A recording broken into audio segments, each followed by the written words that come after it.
നമ്മൾ കൊടുക്കുന്ന അരി തിന്ന് ജീവിക്കുന്ന ഒരു രാജ്യമാണ് ബംഗ്ലാദേശ്.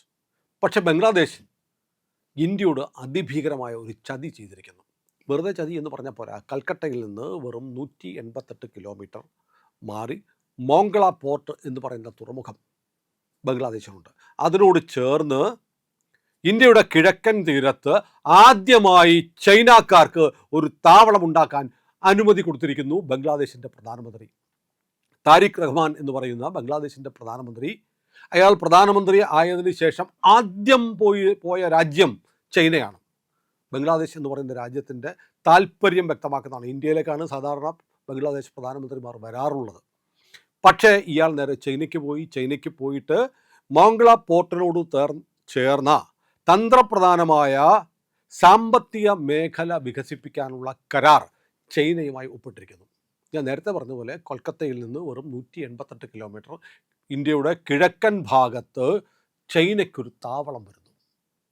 വല്ലാത്ത പ്രതിസന്ധിയാണ്. ഇപ്പോൾ തന്നെ തീസ്ത നദി, ഇന്ത്യൻ അതിർത്തിയോട് ചേർന്ന് ഒഴുകുന്ന തീസ്ത നദിയിൽ ഒരു വലിയ പ്രൊജക്റ്റ് വരുന്നുണ്ട്. ചൈനീസ് പ്രൊജക്റ്റ് നടന്നുകൊണ്ടിരിക്കുക. യൂണിസിൻ്റെ കാലത്ത് കരാർ ഒപ്പിട്ടതാണ്. ചിക്കൻ നെക്കിന് നമുക്കറിയാമല്ലോ, ചിക്കൻ നെക്ക് എന്ന് പറയുന്നത് നമ്മുടെ വടക്കുകിഴക്കൻ സംസ്ഥാനങ്ങളെ ഇന്ത്യയുമായി ബന്ധിപ്പിക്കുന്ന 22 കിലോമീറ്റർ മാത്രം വീതിയുള്ള ആ ഇടുങ്ങിയ പ്രദേശം ബംഗ്ലാദേശിലെ ജമാഅത്തെ ഇസ്ലാമി നേതാക്കന്മാർ പറയുന്നത് അതങ്ങ് മുറിച്ച് കളയും, അത് ഞങ്ങളങ്ങ് പിടിച്ചെടുത്താൽ വടക്കുകിഴക്കൻ സംസ്ഥാനങ്ങൾ ഇന്ത്യയുമായി ഒരു തരത്തിലുള്ള ബന്ധം ഉണ്ടാവാതെ വേർപെട്ട് പോകും എന്ന് പറയുന്ന ഈ ചിക്കൻ നെക്കിനും വളരെ അടുത്ത് ഇപ്പോൾ ഒരു താവളമുണ്ട്.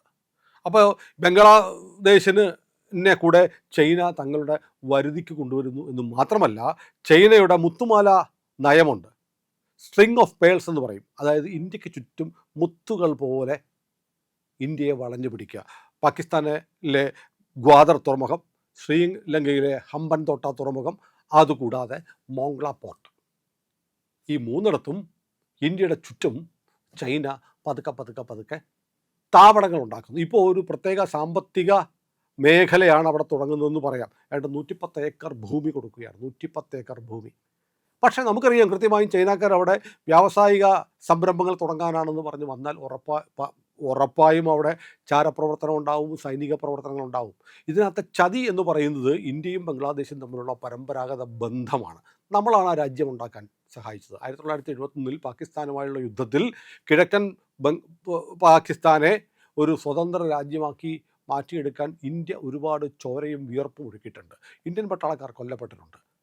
ഒരുപാട് ദുരന്തം നമ്മൾ അനുഭവിച്ചിട്ടുണ്ട്. അങ്ങനെയാണ് നമ്മൾ പാകിസ്ഥാനെ വെട്ടിമുറിക്കാൻ മുക്തി ബാഹിനിക്ക്, മുജീബ് റഹ്മാൻ്റെ സേനയ്ക്ക്, സ്വാതന്ത്ര്യ സമര സേനാനികൾക്ക് അവസരമുണ്ടാക്കി കൊടുത്ത് ഒരു രാജ്യം ഉണ്ടാക്കി കൊടുത്ത്. ആ രാജ്യം നമ്മളുമായിട്ട് നല്ല ബന്ധമായിരുന്നു. പക്ഷേ ഇടക്കാലത്ത് ഷേഖ് ഹസീനയെ അവിടുന്ന് പുറത്താക്കി മുഹമ്മദ് യൂനസിൻ്റെ ജമാഅത്തെ ഇസ്ലാമി സർക്കാർ വന്നതിന് ശേഷം, അവാമി ലീഗിനെ നിരോധിച്ചതിന് ശേഷം ബംഗ്ലാദേശിലെ കാര്യങ്ങൾ മുഴുവൻ തീരുമാനിക്കുന്ന ഇസ്ലാമിസ്റ്റുകളാണ്.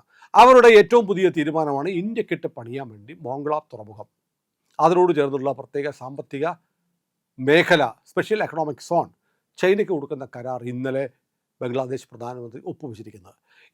ഇതിൻ്റെ തന്ത്രപ്രധാനമായ കാര്യം എന്ന് പറയുന്നത്, ഈ പ്രദേശം വികസിപ്പിക്കാൻ ഇന്ത്യക്ക് കൊടുക്കാൻ ഷേഖ് ഹസീന കരാർ ഒപ്പിട്ടിരുന്നതാണ്. നമ്മൾ അതിൻ്റെ പ്രാരംഭ പ്രവർത്തനങ്ങൾ ആരംഭിക്കുന്ന സമയത്താണ് കഴിഞ്ഞ വർഷം 2024 ഓഗസ്റ്റ് മാസത്തിൽ ഷേഖ് ഹസീനയെ ഒരു കൂട്ടം തെമ്മാടികളെ, അക്രമകാരികളെ രംഗത്തിറക്കി ജമാഅത്ത് ഇസ്ലാമിയുടെ ഭീകരന്മാർ കലാപം നടത്തി അധികാരത്തിൽ നിന്ന് പുറത്താക്കിയത്. വൻ ഭൂരിപക്ഷത്തോടെ ജനങ്ങൾ വോട്ട് ചെയ്ത് ജയിപ്പിച്ച സർക്കാരായിരുന്നു ഷേഖ് ഹസീനയുടെ. അതിന് 10,000-2,000 കലാപകാരികളെ ബംഗ്ലാദേശിൻ്റെ നഗരത്തിലേക്ക് ഇരച്ചു കയറ്റി, പ്രസിഡന്റിൻ്റെയും പ്രധാനമന്ത്രിയുടെയും വീട്ടിലേക്ക് ഇരച്ചു കയറ്റി അവരെ ഓടിച്ചിട്ട് ഭരണം പിടിച്ചെടുത്തു. അത് ജനാധിപത്യമാണെന്നാണ് പറയുന്നത്. എന്നിട്ട് ഷേഖ് ഹസീനയുടെ പാർട്ടി അങ്ങ് നിരോധിച്ചു.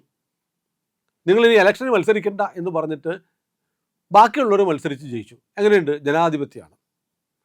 ഈ താരിഖ് റഹ്മാൻ വരുന്നതിന് മുമ്പ് അമേരിക്ക കൊണ്ടുവച്ച മുഹമ്മദ് യൂനിസ് എന്ന് പറയുന്ന ഒരു കടൽക്കിഴവനാണ് അവിടെ ഭരണം നടത്തിയത്. കുറേ ചീഫ് അഡ്വൈസർ, ആരുടെ ചീഫ് അഡ്വൈസർ, ആരുടെ മുഖ്യ ഉപദേഷ്ടാവ് എന്ന് പോലും അറിയാത്ത ഒരു ചീഫ് അഡ്വൈസറുടെ ഭരണം നടന്ന കാലത്താണ് ഏറ്റവും വലിയ ഹിന്ദു വേട്ട അവിടെ നടന്നത്. ഇന്ത്യക്കെതിരായ പ്രവർത്തനങ്ങൾ മുഴുവൻ അവിടെ നടന്നത് ഈ കാലത്താണ്. ജമാഅത്തെ ഇസ്ലാമിയാണ് ഇപ്പോഴും അവിടെ ഭരണത്തിൽ നിർണായക സ്വാധീനം ചെലുത്തുന്നത്. അതിൻ്റെ ഭാഗമായിട്ട് മുഹമ്മദ് യൂനസ് വന്നപ്പോൾ ഷേഖ് ഹസീന മോംഗ്ല പോർട്ടുമായി ബന്ധപ്പെട്ട സ്പെഷ്യൽ എക്കണോമിക് സോൺ വികസിപ്പിക്കാനുള്ള കരാർ ഇന്ത്യക്ക് നൽകിയത് മുഹമ്മദ് യൂനസിൻ്റെ കാലത്ത് റദ്ദാക്കി. അതാണിപ്പോൾ താരിഖ് റഹ്മാൻ ചൈനയ്ക്ക് കൊടുക്കാൻ തീരുമാനിച്ച് കരാർ ഒപ്പിട്ടത്. ഇപ്പം 28-ാം തീയതി, ജൂൺ 28-ാം തീയതി വളരെ പ്രധാനപ്പെട്ട ഒരു തീരുമാനം ഇന്ത്യയുടെ ഭാഗത്തുനിന്നുണ്ടായിരുന്നു.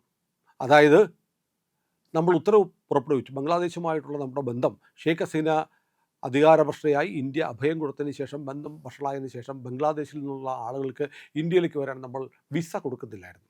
എന്തിനാണ് വിസ? അതിർത്തിക്കൂടെ നൂണ്ട് കയറി കോടിക്കണക്കിന് ആളുകൾ ഇവിടെയില്ലേ എന്ന് നിങ്ങൾ ഇപ്പോൾ ആലോചിക്കും.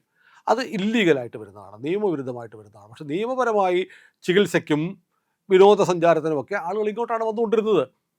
ആ വിസ കൊടുക്കുന്നത് നമ്മൾ നിർത്തിവെച്ചിരിക്കുകയാണ്. പക്ഷേ നമ്മളത് പുനരാരംഭിക്കാൻ കഴിഞ്ഞ ദിവസമാണ് തീരുമാനിച്ചത്. ഒരു സോഫ്റ്റ് പവറിൻ്റെ ഭാഗമായി നമ്മളത് പുനരാരംഭിച്ച അതേ ദിവസം തന്നെ ഈ പ്രധാനമന്ത്രി താരിഖ് റഹ്മാൻ ഇന്ത്യക്ക് ഭീഷണിയാവുന്ന തരത്തിൽ ഒരു കരാർ ചൈനയുമായി ഒപ്പുവെച്ചിരിക്കുന്നു. ഇതൊരു വല്ലാത്ത ചതിയാണ്. കാരണം ഇവർക്ക് ജീവിക്കണമെങ്കിൽ ഇന്ത്യ വേണം.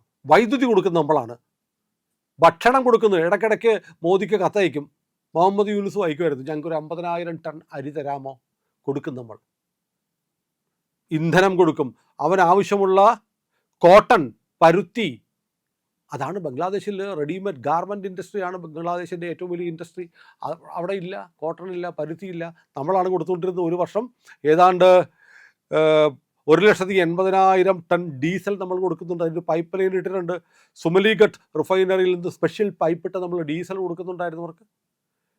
ഉള്ളി, ഗോതമ്പ്, പഞ്ചസാര, സവാള എല്ലാം നമ്മളാണ് കൊടുക്കുന്നത്. 99,150 മെട്രിക് ടൺ സവാളയാണ് കഴിഞ്ഞ വർഷം നമ്മൾ ബംഗ്ലാദേശിന് കൊടുത്തത്. നമ്മൾ കൊടുത്തില്ലെങ്കിൽ അവിടെ സവാളയ്ക്ക് 1000 രൂപ വില വരും. അത്തരത്തിലാണ് അവർ ജീവിക്കാൻ നിവർത്തിയില്ല. പിന്നെന്താണ്, അവിടെ ഓടുന്ന വാഹനങ്ങൾ, ട്രക്ക്, ബസ്, 3 വീലർ, ഓട്ടോറിക്ഷകൾ എല്ലാം ടാറ്റയുടെയും അശോക് ലേലാൻഡെയാണ്. സ്പെയർ പാർട്സുകൾ മുഴുവൻ കൊടുക്കുന്നത് നമ്മളാണ്. ഏതാണ്ട് 4,100 കോടി രൂപയുടെ സ്പെയർ പാർട്സ് കച്ചവടമുണ്ട്. നമ്മൾ സ്പെയർ പാർട്സ് അയച്ചില്ലെങ്കിൽ ഇവൻ്റെ വണ്ടികളൊന്നും ഓടില്ല. അങ്ങനെ നമ്മൾ എല്ലാ തരത്തിലും സഹായിച്ചിട്ടുണ്ട്. 2022 ഹസീന പ്രധാനമന്ത്രിയായിരിക്കുമ്പോൾ അവരുടെ ബ്രോഡ് ഗേജ് ട്രെയിനിന് വേണ്ടി നമ്മൾ 20 റെയിൽവേ എഞ്ചിനുകളാണ് സമ്മാനമായിട്ട് കൊടുത്തത്. മരുന്നുണ്ടാക്കാനുള്ള അസംസ്കൃത വസ്തുക്കൾ മുഴുവൻ കൊടുക്കുന്നത് നമ്മളാണ്. വൈദ്യുതി, അദാനി പവറും ത്രിപുര ഇലക്ട്രിസിറ്റി ബോർഡും ഉൾപ്പെടെയുള്ള ആളുകൾ, സ്ഥാപനങ്ങൾ കൊടുക്കുന്ന വൈദ്യുതി കൊണ്ടാണ് ബംഗ്ലാദേശ് എന്ന രാജ്യം നിലനിന്ന് പോരുന്നത്. ഏതാണ്ട് 90,000 കോടി രൂപയുടെ വൈദ്യുതിയാണ് നമ്മൾ ഏതാണ്ട് 6 മാസത്തിനുള്ളിൽ അവർക്ക് കൊടുക്കുന്നത്. അങ്ങനെ എല്ലാ തരത്തിലും ഇന്ത്യയെ ആശ്രയിച്ച് നിൽക്കുന്ന ഒരു രാജ്യമാണ് ഇപ്പോൾ ചൈനയുമായിട്ട് ഇടപാട് നടത്തുന്നത്. നമ്മുടെ ബംഗ്ലാദേശിൽ ഏറ്റവും കൂടുതൽ കയറ്റുമതി നടത്തുന്ന രാജ്യം ഇന്ത്യയാണ്. അങ്ങനെ ബംഗ്ലാദേശിൻ്റെ സമ്പദ്ഘടന എന്ന് പറയുന്നത്, അവിടുത്തെ ജനങ്ങളുടെ സാധാരണ ജീവിതം, ഭക്ഷണം കഴിക്കൽ ഉൾപ്പെടെ ഇന്ത്യയെ ആശ്രയിച്ച് കഴിയുമ്പോഴാണ് ഇത്രമാത്രം വലിയ ചതി.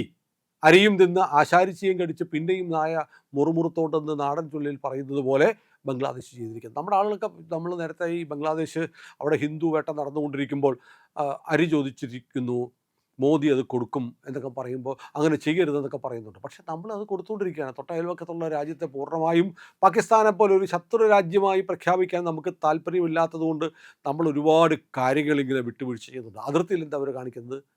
അവരുടെ ബംഗ്ലാദേശ് ബോർഡർ ഗാർഡ് എന്ന് പറയുന്ന അവരുടെ അതിർത്തി രക്ഷാസേന നിരന്തരം നമ്മളുമായിട്ട് പ്രശ്നത്തിലാണ്.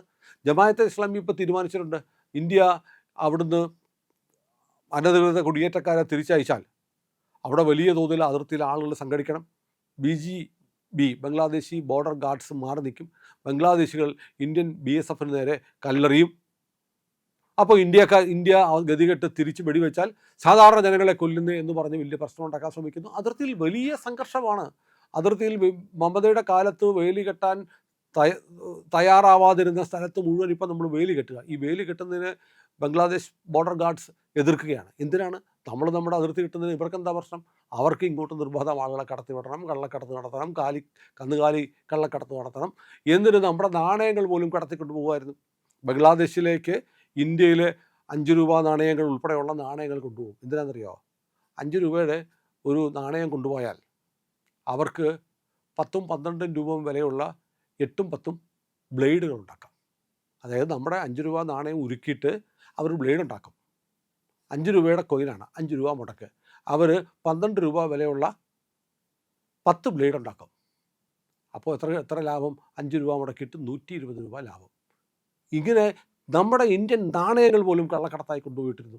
അങ്ങനെ മാത്രമല്ല, ഒരുപാട് ആളുകൾ, ലക്ഷക്കണക്കിന് ആളുകൾ ഇന്ത്യയിൽ വന്ന് കുടിയേറി താമസിക്കുന്നു. ഇപ്പം കൊച്ചിയിലൊക്കെ കഴിഞ്ഞ ദിവസവും പിടിച്ചിട്ടുണ്ട്. കൊച്ചിയിൽ കഴിഞ്ഞ ദിവസം പിടിച്ചത് കേരള പോലീസിൻ്റെ മിടുക്കൊന്നുമല്ല, നേവൽ ഇൻ്റലിജൻസ് കൊടുത്ത വിവരത്തിൻ്റെ അടിസ്ഥാനത്തിൽ. അതായത് നമ്മുടെ ഒരു ബ്രിട്ടനിലെ ഒരു സ്ഥാപനത്തിന് വേണ്ടി ഒരു കപ്പൽ നമ്മുടെ കൊച്ചി കപ്പൽ നിർമ്മാണശാലയിൽ ഉണ്ടാക്കുന്നുണ്ട്. അതിൽ പരിശോധിക്കുമ്പോൾ അതിൻ്റെ ഉരുക്കുപാളിയിൽ ഐ ലവ് പാകിസ്ഥാൻ എന്ന് എഴുതിയിരിക്കുന്നു. അതുമായി ബന്ധപ്പെട്ട് നടന്ന അന്വേഷണത്തിലാണ് ഏതാനും ബംഗ്ലാദേശികൾ അനധികൃതമായി ഇവിടെ താമസിച്ചിരിക്കുന്നു എന്നുള്ള വിവരം നേവൽ ഇൻ്റലിജൻസിന് കിട്ടുന്നു, പോലീസിന് കൈമാറുന്നു. എരൂർ ഭാഗത്ത്, തൃപ്പൂണിത്തുറയ്ക്കടുത്തുള്ള ഏരൂരിൽ നിന്ന് 8-10 പേരെ അറസ്റ്റ് ചെയ്തു. അപ്പോൾ കേരളത്തിലെ ബംഗ്ലാദേശികൾ നമുക്ക് പുതുമയുള്ള കാര്യമൊന്നുമില്ല. ബംഗ്ലാദേശിയാണെന്നറിഞ്ഞാലും നമ്മൾ വലിയ ദേശാഭിമാനികളൊന്നും അല്ലല്ലോ. നമുക്ക് കേരളം അൽ കേരളമായതുകൊണ്ട് നമുക്കത് പ്രശ്നമൊന്നുമില്ല. ബംഗ്ലാദേശിയാണ് ഒരുത്തരെന്ന് അറിഞ്ഞാലും നമ്മൾ മിണ്ടൂല. ഇതാണ് കേരളത്തിലെ അവസ്ഥ. ഏതായാലും ഇന്ത്യയെ സംബന്ധിച്ച് വല്ലാത്ത ഞെട്ടലുണ്ടാക്കുന്ന ഒരു കാര്യമാണ് ചൈനയ്ക്ക് ഇന്ത്യയുടെ കിഴക്കൻ തീരത്ത് ഒരു താവളമുണ്ടാക്കാൻ ബംഗ്ലാദേശ് ഈ കരാർ ഒപ്പിട്ടതിലൂടെ വന്നിരിക്കുന്നത്. ഇന്ത്യ എന്തായാലും ഇതിനുള്ള മറുപടി കൊടുക്കും എന്ന് നമുക്കറിയാം. ആ മറുപടി എങ്ങനെയായിരിക്കും എന്നുള്ളത് ചിലപ്പോൾ കുറച്ച് ദിവസം കഴിഞ്ഞേ നമ്മൾ അറിയുള്ളൂ. എന്തായാലും അടി ഉറപ്പാണ്. അത് കൈകൊണ്ടാണോ മറ്റു തരത്തിലാണോ എന്നുള്ളത് കാത്തിരുന്ന് കാണാം. പ്രിയപ്പെട്ടവരെ, ഇന്ത്യ ലൈവ് ചാനൽ ഇനിയും നിങ്ങൾ സബ്സ്ക്രൈബ് ചെയ്തിട്ടില്ല എങ്കിൽ ഉറപ്പായിട്ടും ചെയ്യണേ.